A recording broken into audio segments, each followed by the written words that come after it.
Ladies, have some standards. In this video, we're going to be talking about how you need to have some standards if you're looking to invite a life partner in your life. Well, a lot of you come to me saying that we keep inviting men who either cheat on us or ghost us or treat us really very badly.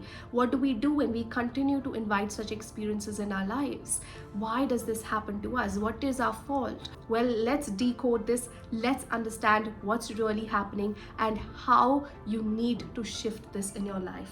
Well, the number one reason why you continue to attract shitty men in your life is because you're looking for an illusion in them. You're looking for magic in them. Yes, listen up. You're looking for a guy to sweep you off of your feet, to make you feel like you're the heroine of his movie and he's the hero. You're looking for a guy who's shiny and you're looking out for him in this world with your shiny eyes. Where's my man? Where's my man? Where is he? Where is my hero? Well, from this phase, you're only going to invite a hero who might command attention from the entire room and might give you a special treatment. But when you start to spend more time with him, you will understand that he is not a hero but a villain, because you are coming from a space of weak foundation and looking for a man to be the answer to all of your life problems. You're looking for a hero, a magical man who will treat you so special, like in the K-drama, like in the Bollywood movies, that you will fly high with all the high that he's given to you. But remember, when the high is too high, there is a downer and you will go down with it. That's the secret of these toxic men, that they give you a big high and then they give you a big downer too. This happens because you're looking for an illusion. You're not looking for a real man. You're looking for some magic to happen in your life and for the man to be your savior. This is not a movie, you guys. And this only leads to you inviting and attracting men who are toxic or narcissistic, who think that they are the hero in their lives too, who think that they can command attention, who think that they are some next level shiz.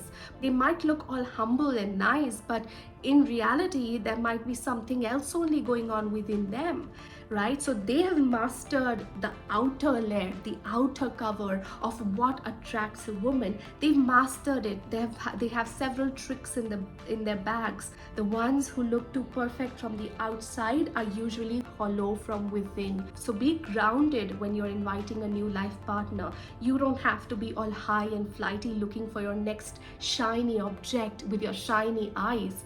No, come back, breathe. Ground yourself, ladies. And here's what you need to do. You need to set standards, basic standards of who you want to invite in your life.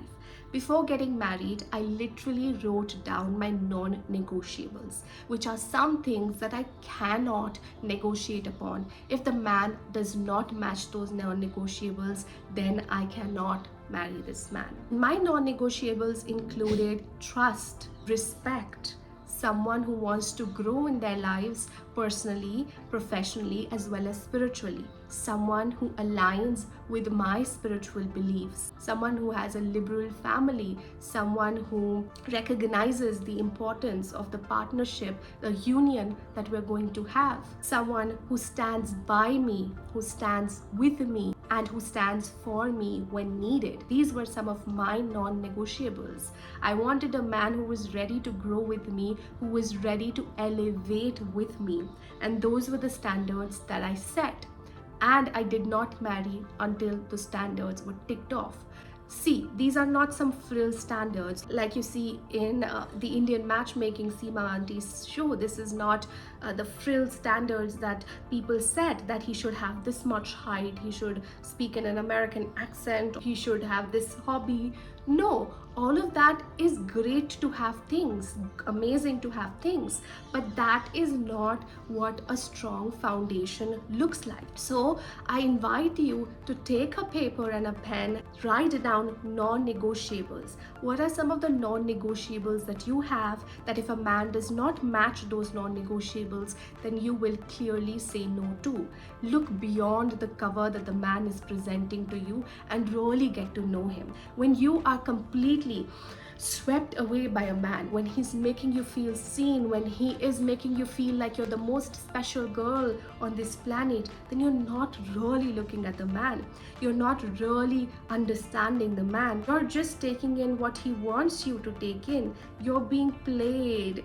That is when you attract players in your life. So you got to be very grounded and have some real conversations with a man. What is his beliefs about money? What is his beliefs about families? What is his current priority? Will he stand up for you if an important decision needs to be made in the family? When does he want kids? Let's say that you've just started dating and you don't know where this is going to go. So you can ask, what does he think about marriage? When does he plan to get married? What are his current priorities? Does he believe in spirituality? Does he believe in a higher power? Ask these questions, guys. These are important conversations to have. You're not just there, especially if you're looking for a life partner, and not just there to, just have fun. If you're serious about finding a life partner, then you got to take it slow and make sure the foundation that the two of you are setting is the most aligned foundation. And you might not get to know this just when you start dating. You might take time to get to know your man, and that is okay. But remember to not say fully yes or not go totally in unless your basic questions, your basic requirements, your bare minimum is satisfied. If your bare minimum itself is very, very minimum, then if you find someone little bit above your bare minimum, then you will go all gaga. But later you will realize that you've settled for less. So even your bare minimum of what you want in a man needs to be good enough. You need to have proper standards in that. What those standards are based on what is really important to you. For example, what was really important for me was that the person aligns with my spiritual beliefs. If they are making fun of it, if they are not believing in it, if they are just acting too smart about it, if they are like, ha ha ha, what is all of this? I don't believe in all of this. Oh my God, this is some woo-woo stuff. They're not at all open to it. They're very rigid around this, then that's a no for me. Because I'm here to grow spiritually. I'm here to become a conscious being. And if my man is not conscious, then I will continue to grow spiritually and he will be left behind. Then clearly this won't work out eventually, because our growth levels are not really matching. We're not growing at the same level. So it is a no for me. Right? Similarly, you have to ask yourself what is so important in your life that you're not ready to compromise with.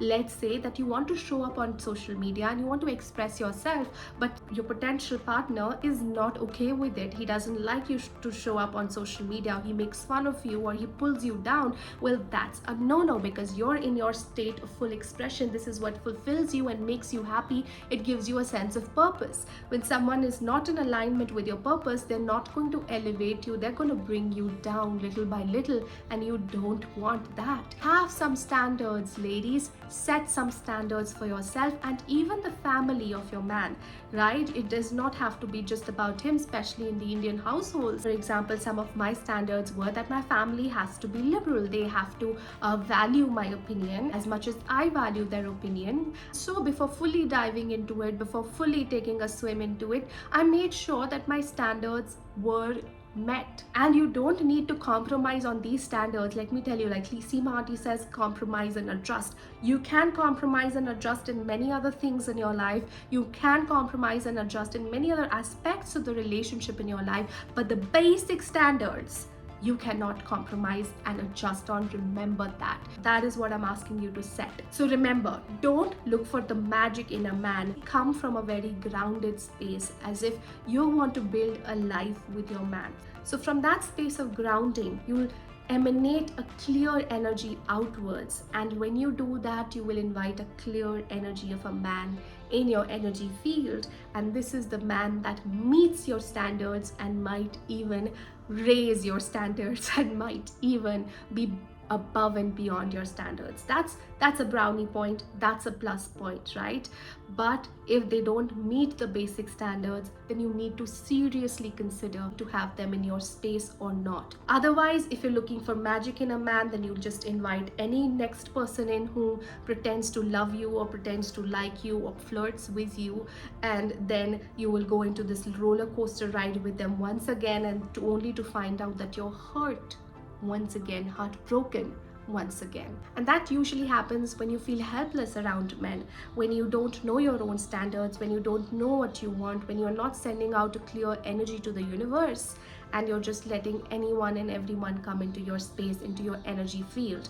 Don't give access to just about anyone into your energy field. Your energy is precious. Value it, respect it. If you don't value it and respect it, if you just let anyone to come in, then they will do that, and they will play with your energy, and they will take from you, and they will hurt you.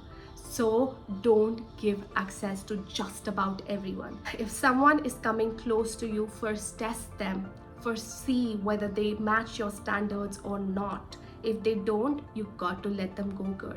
So that's an important message that I had for all of you. Let me know how you feel about that, and comment below with your observations from it. I would love to speak to you. Sending you so much love.